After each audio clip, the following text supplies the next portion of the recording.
est-ce que yokolo ba vérité te okotubela te mais ko sambela eza trop dire parce que nga na zanzambe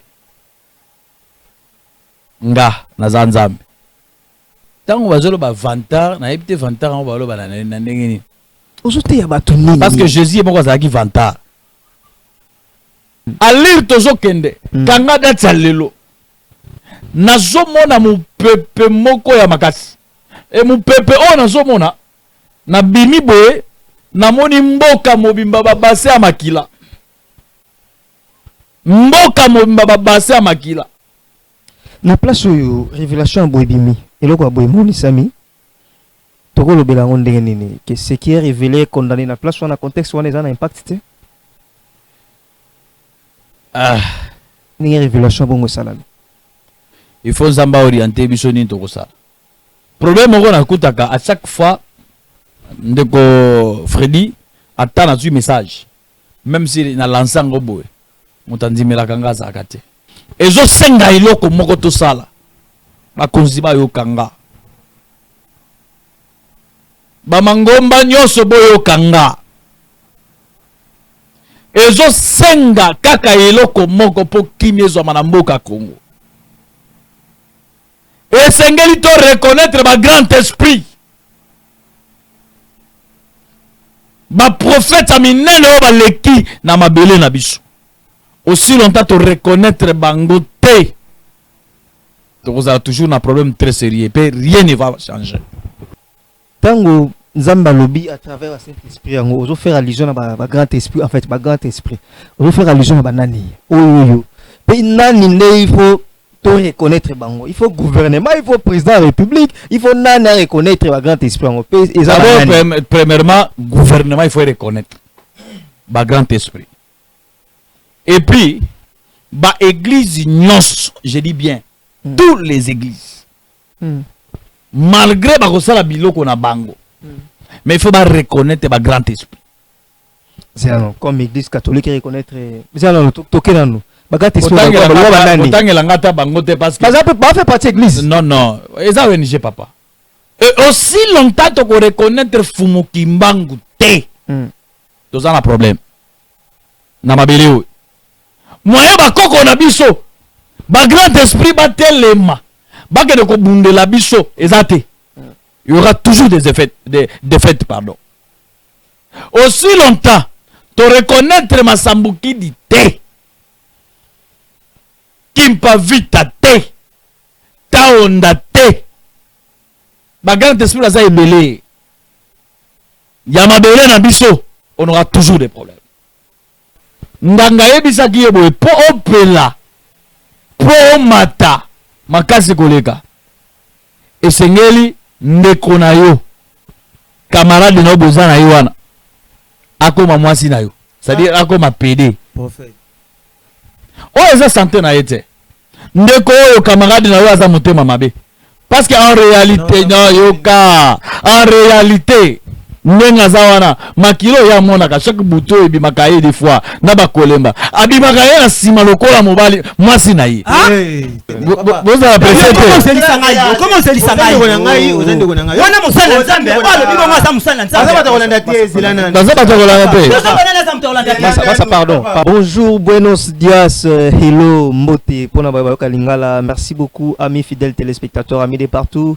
bokolanda biso na Angola na Zimbabwe na Gabon na mboka ebele Afrique du Sud na ko cité bamboka nyonso te surtout dans le monde entier peuple de discours ali okolanda biso merci beaucoup pona beaucoup tali lisusu na mokona lelo pona émission na bino clinique de vie oyo soki na lobby clinique de vie bomoni fauteuil jaune allez-y comprendre que nous sommes avec l'homme de Dieu le prophète Fortuna c'est avec lui que nous passons ces moments surtout Dieu ce que Dieu est en train de faire à travers lui Tobetama masole pi ezana bande ko baye pour la consultation prophétique so bomoni ngana yeko luka e soit bomoni tozana na plateau ça veut dire qu'il y a quelque chose mais toujours promettre bino na ba mikolo zali ko ya to ko continuer bo sengi suite et fin ou soit suite il y a témoignage à la par rapport à ndenge ya bungaka na âge moko pe azongelaki to continuer yango parce que balobi zo ko édifier bo sengi yango trop bo zala vraiment patient pour que bo rejoindre en intégralité to ça na émission to continuer malembe.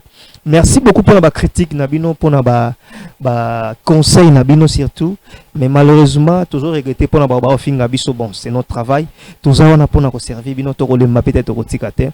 Merci beaucoup. Tous on a na plateau Papa Fortuna mbote na yo papa. Mbote ndeko Fredi Polemate, shalom la bande konyo sobazolanda biso, Zambe apambola bango. Merci beaucoup.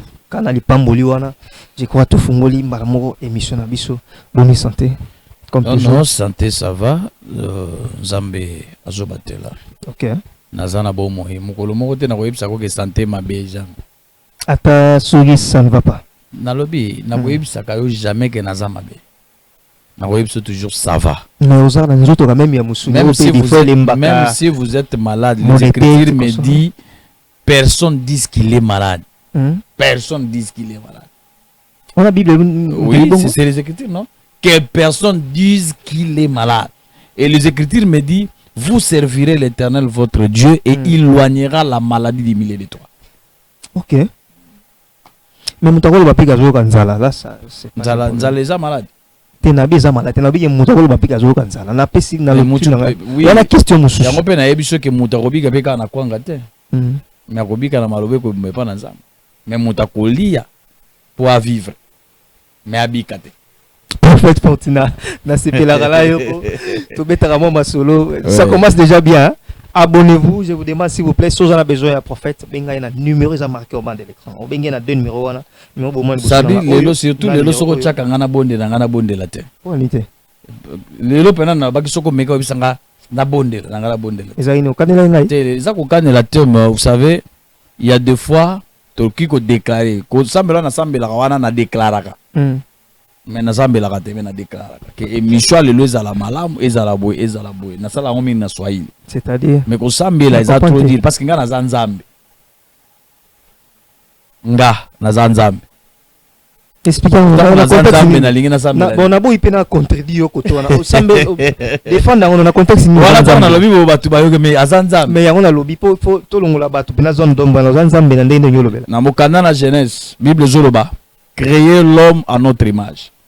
Toke la moto na elilingi na biso. Wana nzambe na zoloba. Ça dit tangu nzambe asali biso na elilingi na ye. Mais na ye to na elilingi na ye. S'il vous plaît. Mais originalité za ye. S'il vous plaît. S'il vous plaît. Allez-y. Dans l'homme, il y a l'esprit. Et en réalité, bon moto, c'est l'esprit. Ce qui te sonne dans ma commune, toque la moto. Dans l'homme, il y a l'esprit. Dans moto, il y a l'esprit. Non, ça dit. Écoutez, dans l'homme, il y a l'esprit. Quand on parle de l'homme, on voit l'esprit. Tout le monde dans notre physique. Ok. Et c'est la raison pour laquelle les Écritures me disent créons l'homme à notre image. Quand on parle de l'image de Dieu, on voit l'esprit de Dieu. C'est-à-dire d'office, nous sommes de Dieu. Mais je suis Dieu. Je suis Dieu. Je déclare des paroles.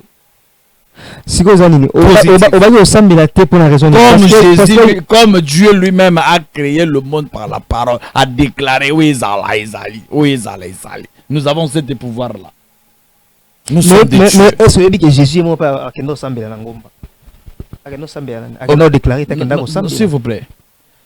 Quand on parle de la prière c'est une autre chose.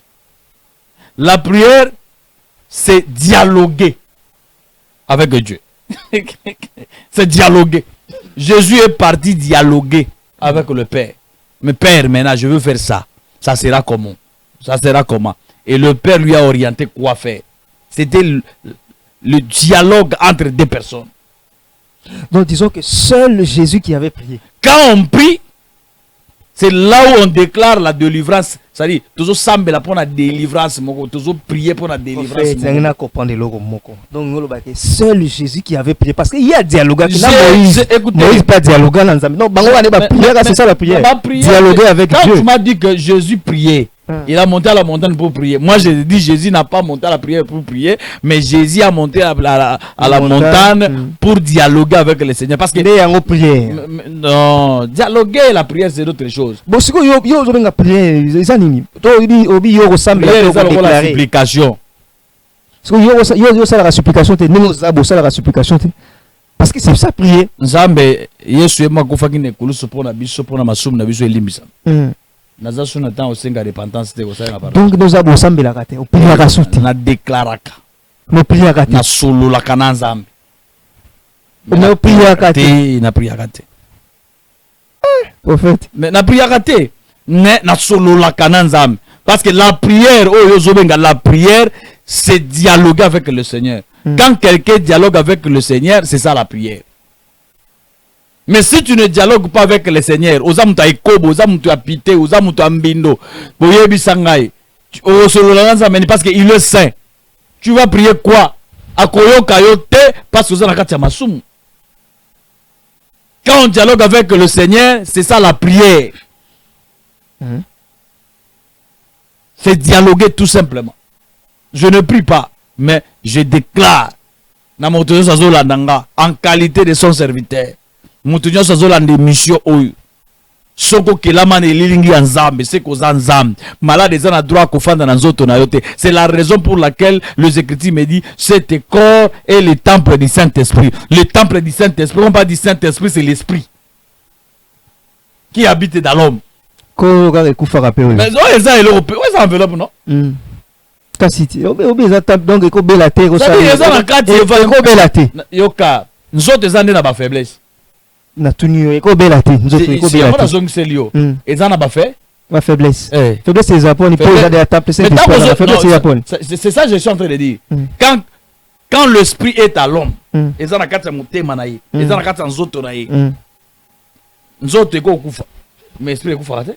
Non, là, surtout tout oui, mais quand vous avez eux des temple mutazala ako bela soute malade ko vanda te. Obi malade ko vanda te mais moment où muto malade ko na boti muto. Écoutez, moi je pas dit que malade ko vanda na nzoto te. Oui, j'ai pas dit ça. Baba la vidéo. Na peu exemple. Laisse-moi te dire quelque chose. Allez-y. Ko vanda na kitune do fandi bo. Ko bana tongo tozana musala. Soko telebe woka mukongo salini. Allez-y, continuez. Vous comprenez ça, il passe. Parce que pour les autres, ils ont un lembu. Non, on s'est contredit au bail de Kobelate. Non, non, j'ai pas dit. Oh, esprit avant dans la carte, non, j'ai pas. Parce que là, ils ont temple et non, non, l'ingénieur dit merci à sa vidéo place one. Je pas dit ça. Non, pas dit que. Oui. Non, non, Zote Kobelate, je pas dit ça. Mais dans le lobby, que Zote ont ma faiblesse, pas tous mais l'esprit. En réalité, dans l'homme, c'est l'esprit. Oui. Moi, je ne parle pas de la chair. Parce que les Écritures me disent la chair est faible. Oui. C'est la raison pour laquelle l'apôtre Paul dit fuyez l'impudicité. Pourquoi il a dit fuyez? Parce que c'est le corps. Nous autres, Massoum, nous avons Massoum. Oh, puis c'est qu'on a temple à cet esprit. Nous autres, on a mais écoutez, quand on parle, il y a temple et Amoli au centre. C'est ça, nous autres. Nzoto yozolobela, toi tu parles de l'enveloppe ici. Mais quand nazoloba na kati na biso. Bateau. N'est-ce Saint-Esprit en fanda. Mais oui, c'est s'il vous plaît. Nde molimo mo samtu soka fanda nzoto ya moto ya ngaka discernement. Na moto alinga sala mabe ayebisi ko awa ko simba te. Awa eza mabe. C'est l'esprit qui dirige. C'est l'esprit qui oriente quelqu'un. Parce que na kati ya moto soko za na esprit te. Voilà la différence entre nous avec les animaux. On ne va pas traîner là-dessus, ça c'est l'homme de Dieu. En tout cas, si vous avez des commentaires à émettre, en tout cas, mettez ça dans les commentaires. Biso to prend temps ya kotangango, to temps ya ko batwa lobby vantard. Na commentaire ngaite. Nazo aka ba question batwa ba nini ba te o batwa tiaka. Prophète alobi akangambula 3 mois. Qui vantard yo. Ils ont la côté à batu nini. Tant on va jouer le vantard, na épité vantard on va le bala na ndengeni. Aujourd'hui à batu nini. Parce que Jésus est bon quoi ça qui vantard. Ah wana ko talanga ko kamwe. Non c'est. Amana ko mibeta tout là on sait. Ndeko Franklin. soko lingise nga pasteur David wane kozala malamu Yesu ye moko azalaki vantar te si je sais azalaki vantar parce que alinga kende kokota Jérusalem alobi na kokota lokola moto moko bongo te allez au village qui est devant vous, vous trouverez un anneau attaché, détachez-les, amenez-les-moi. Pourquoi Jésus a demandé l'anneau? C'était juste pour monter, non? Batandele ma pour te yaza likolo il a fait l'entrée triomphale. Pourquoi à côté de la Magolote? Côté Jéricho. À côté de la Magolote Jérusalem. C'est ça la question. Il fallait qu'on tourne à côté de la Magolote. Pourquoi un gars qui a battu Nicolas cheval?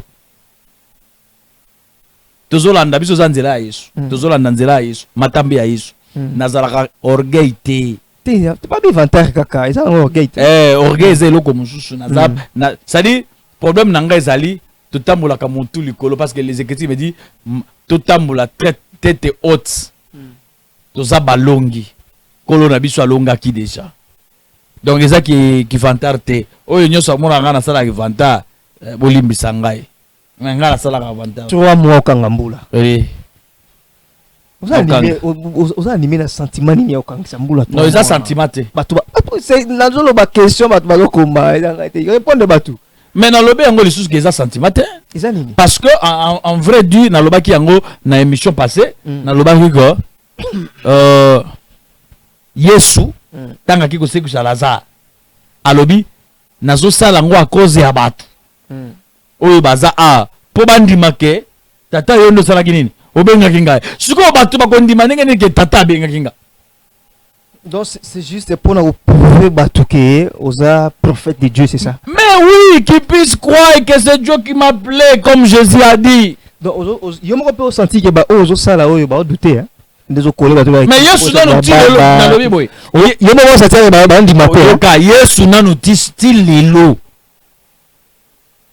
Bandima ete seconde yo kasi bandima yo kasi peke so kangisi mbula nde bandima mais non yo une grande partie ba kondima et il para biso lo comme à lire tozo kende kanga data lelo nazo mona mu pepe moko ya makasi et mu pepe o nazo mona na bimi boye na moni mboka mobimba babase ya makila mboka mobimba babase ya makila etondi na bamakila nazotuna Nzambe nini Nzambe ayebisinga mikolo mikuse ya kotanga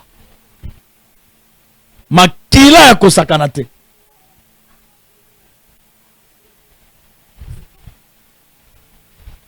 Nzambe sunga peuple na yo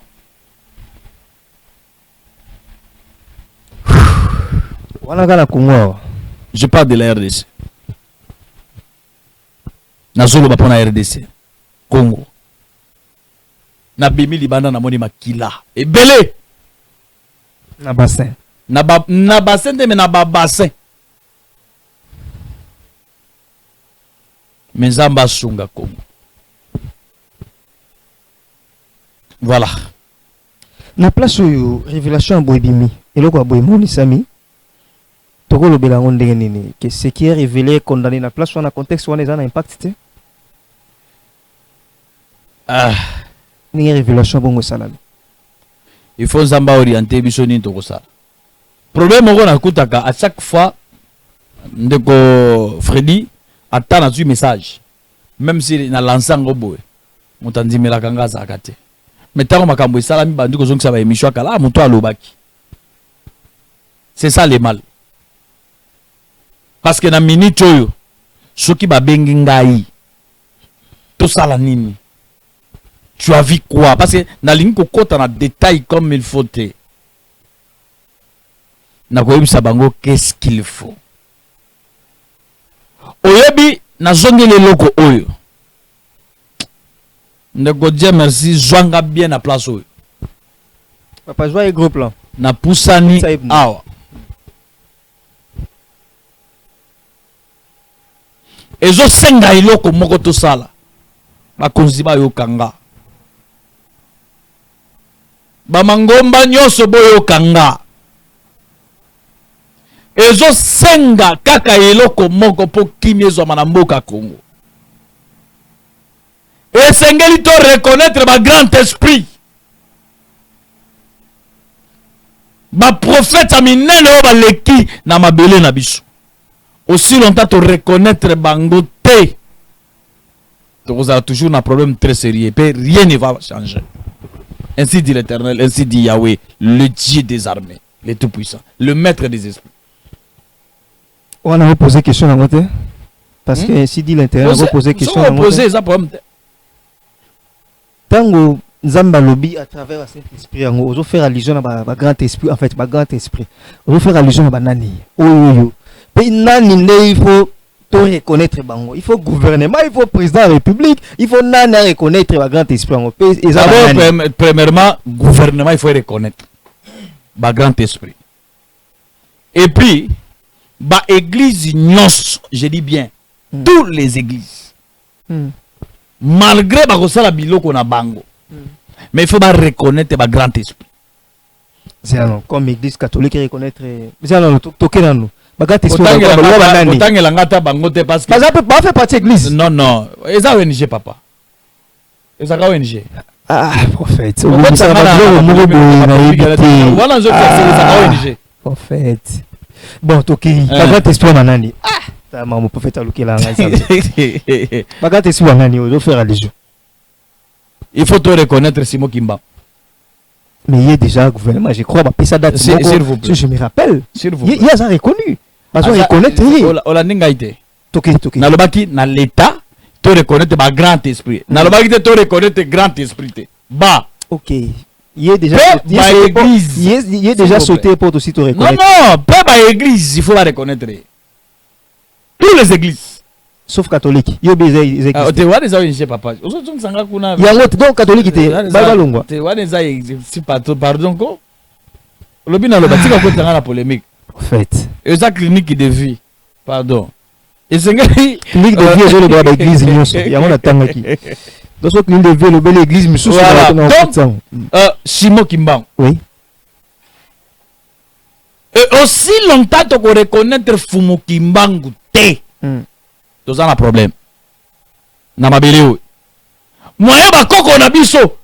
Ba grand esprit ba telema. Ba ke de ko bunde la biso ezate. Il y aura toujours des effets, des défaites, pardon. Aussi longtemps, tu reconnaître ma sambuki di te.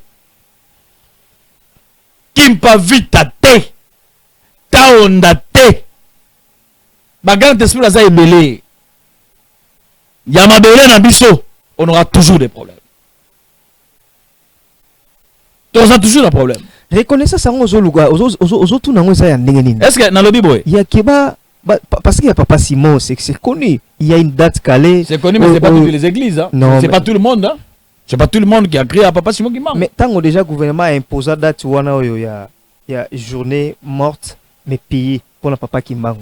C'est déjà que automatiquement l'activité de l'église, monsieur peut jouer, on peut ça la matin. Automatiquement l'activité, c'est ça bloqué. Est-ce qu'ils ont enseigné dans leur église que Simon qui manque c'est ceci? Non, tous un pays laïque. Tous un pays laïque, ça veut dire que chacun est libre dans choix de la religion. Dans le lobby, c'est que tu as imposé ma religion telle. Il y a un lobby. Bon, en fait, c'est un message qui est venu. Mais le message, mais lelo kanga data lelo aussi longtemps ba reconnaître batunga na zolo bate to ko banda ko telengana kaka ndenge to zo telengana boko pesa kanga raison mokolo moko nasuki wana attention abenga we moto église des noirs na ebité na pesa ba raison te ça question yo ndo na lobi bongo te mais bato babenga mingi moto église des noirs. C'est à vous de mettre dans les commentaires. Chers amis téléspectateurs, c'est comme ça avec l'homme de Dieu Fortuna.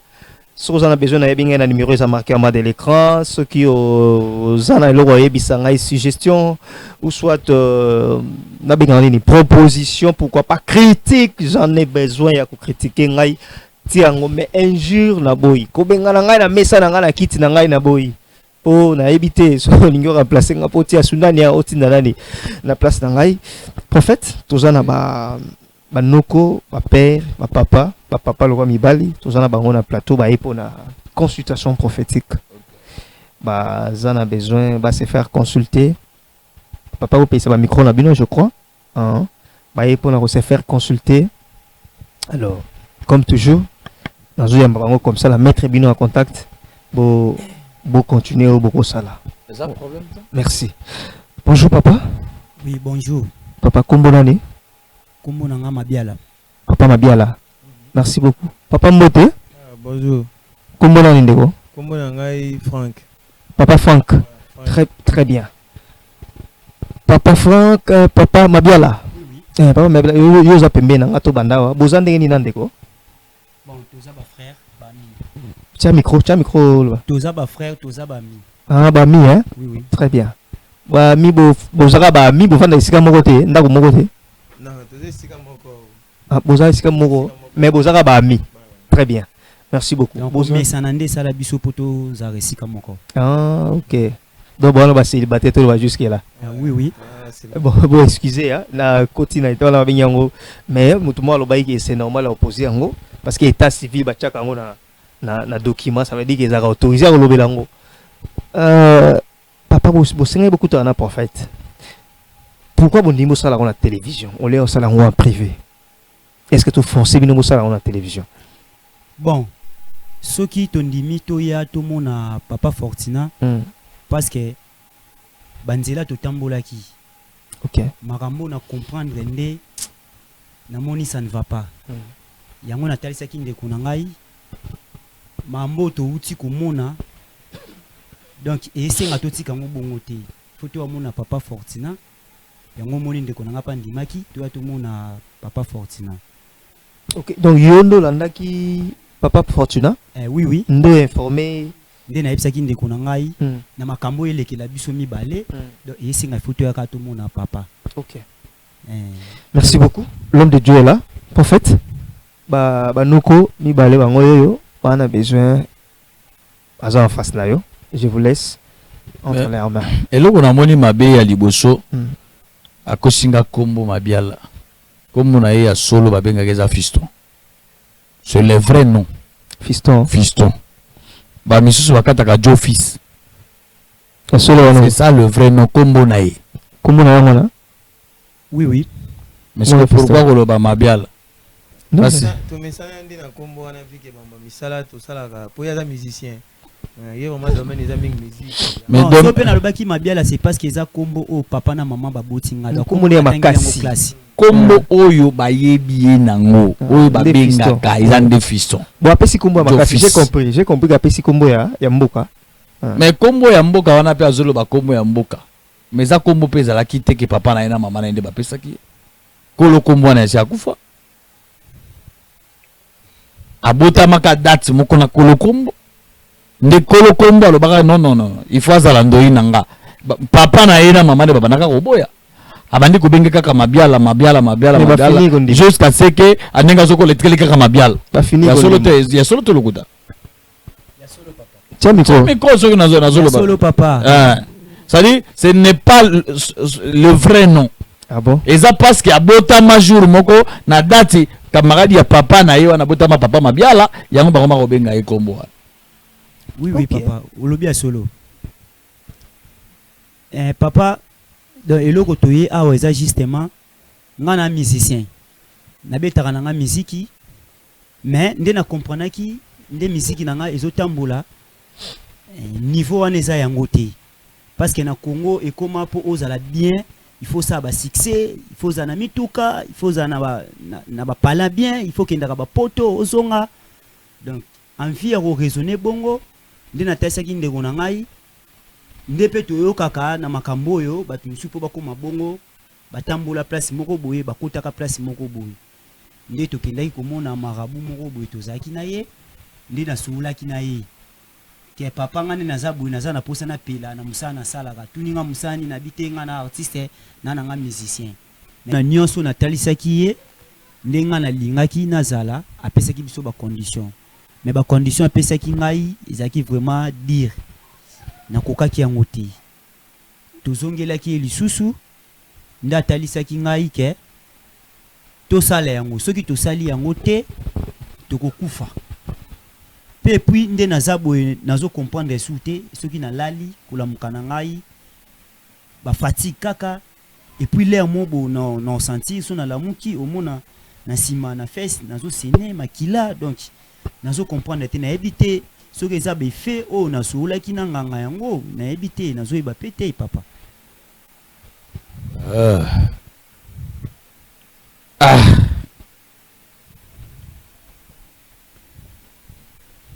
D'accord, na moi ozana ko loba papa ko zala à l'aise. Comme ils ont peut-être eli ndi konanganda senga ke to ya poto ya kuta nayo chose grave ezaki à chaque fois soto ki ko visiter marabango ndi konanga kota na ndenge na ye abimi ngapi na kota na ndenge na nga na bimi makambo ya biso na ndenge to monela na moment oyo donc ils correspondre sous te en plus c'est sûr que de traîner une semaine faut to kufa ayebisi nga ke na kufa ndeko na ngapi na ndako yo sanga ke yebi wala ke parce que il y a za musicien yo kenaki na nganga ko sala ni ngai na mini shop na mini shop na kindaki po nazwa quoi tout ya mbongo porte-monnaie ya mbongo o ezaki shop na nga mageto za mwa muke mais mouvement ezala ba comprendre te ke mbongo na salela ezo uta place musu mais mbongo shop c'est pourquoi to kendaki wow vie la mystique ah bon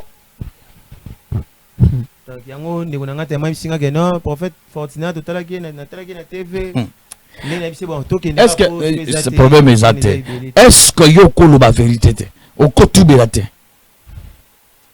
kotubela neti nini po o kotubela no to yango to kotubela ndeko na nga no ah bon ndeko Freddy prophète oyebi mokilo yo eza na makambo na somona na ba jeune oyo mibale c'est vrai bakendaki na nganga parce que jeune penda ya solo abetaka ne mwa ma musique na ye nokoyo mais chose grave santé oyo aza nango eza santé na ye te eza santé na ye te papa wana pene osololi même nga mo pene nazo remarka ngo kasi eza nazosolola mpe kaka ifo kaka nasolola te on est bateme te na comprendre te oui bateme awabi na sololi c'est-à-dire c'est c'est na sololi sololi pembe na sololi santé eza na ye te parce que je suis en train de voyager dans mon esprit. Le Seigneur est en train de me dire ceci. Yenda pesaki muninga na ye idée que to kende to ko tika la rabo yete. Il est initiateur à idée. Oui. Musicien. Zaki yo. Tiens micro papa. Bon ngani mnatalisa ki to kende parce que na mukili to yo kabate belé ba oloba ngana yako tika muna mukite ngana yako tika muna mukilité sekende to mona batu ba ko ma bien yango biso pe to yo kanisi nyonso zo sala na mokili za kisi. Donc ça dit toi tu ne crois pas que le Seigneur bénit. Zambe papa mola kama tika na ye bisa yo ndeko Freddy. Ndenge za wana. Tango bakepa nganga. Bakota ki bango nyonso zela moko te. Ndeko na una. Mutu abandaki kokota ezali ye.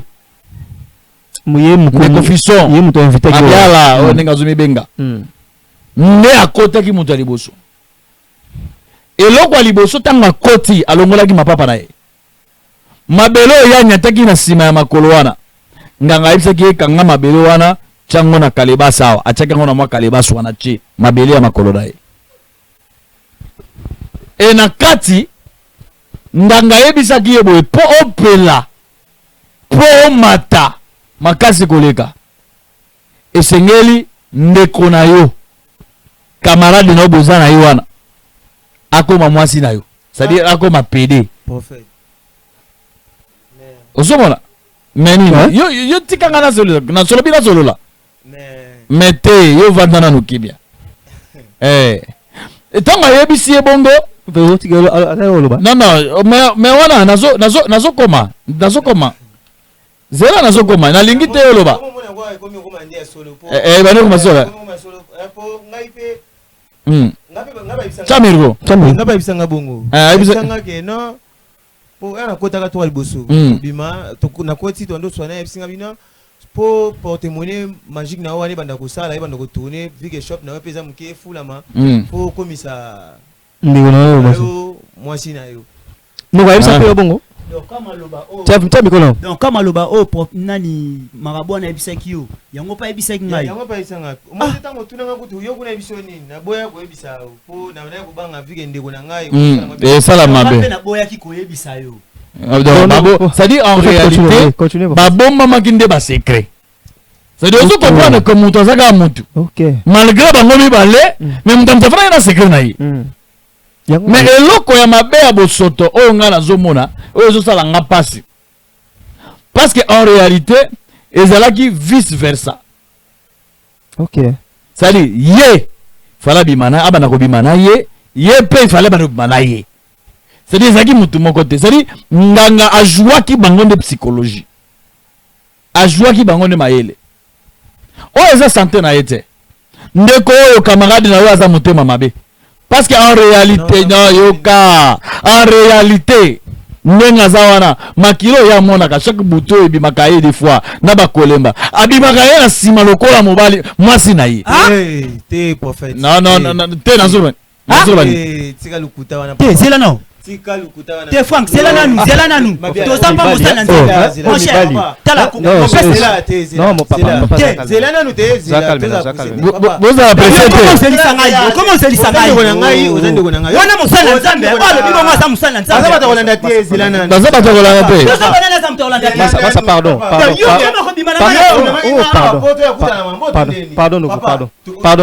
pas solution koto lingo koma na biso wana en tout cas vraiment yo zande ko nanga to bonjour solution tika eloko wana ulingo ngai nazo bonjour solution c'est là qui prophète na yo mais ke papa eza makamba solution te obi ka yo o muninga mabe o foma sa yo ok donc yo to kenda na yo et pas marabu apesa yo condition de yo comment ça lango mon cher obi ko mabiala papa nazo peksa yo tika eloko peksa yo tika ko landa ko landa te nana landa te papa to une mission poto kutana mambo donc panzi ni neti masa na ote na panzango olongo yo suka mambo ya solo ndeko nanga est-ce nga ko sala eloko wana to yo ndeko luka solution te tika bala ko fata lukuta solution te ko luka ya mwana ko fata solo voilà est-ce que mosala nzamba kola ba makamba lukuta s'il vous plaît pardon mwani biloko na silisa ta koloba bovandaka sinana bovandaka sinana eloko opanzi lineti ya papa na panzi yango s'il vous plaît doba bien ko papa ekomaka kopanza na balineti boye olingo bando panza biso ata parce que makambo professeur pesi na kanda yango na panzi lineti na yoko eza maladi ozo bela s'il vous plaît boye penza yebisa ngai donc tole ba pasteur akomo kosa pasteur akomo kosa kobanda kobuka kobanda moni na kanda s'il vous plaît oyo eza kanda kobanda kobuka en fait, en tout cas, nous avons obligé au Kata. Continuer service. Non, papa. Non, vous savez, bango balinga gele kana télévision. Mais on a zo bisayo za solo. Non, mais là qu'on révèle déjà ça va. En tout cas, non, bimakana et puis mbala moko ta na bouton lobi abimaki. Bimakana yete. Na bimakana yote. Bimakana yote. Na obimaki na yote. Na bimakana yote. Non, prophète, tu comprends que moi ça nanga sandoki. Abimakana yo. Nangai. To sakina yo, to kolina yo. Merci. Oh, papa. Non. Yo to finga prophète. Vous menacez gars. Aussi magana nzoto.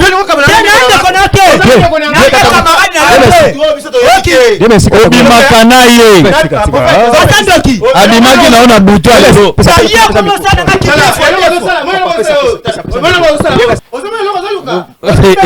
Nga ozofinga ngai. Kata biloko jebe sima kopanza ba pareil kopanzana.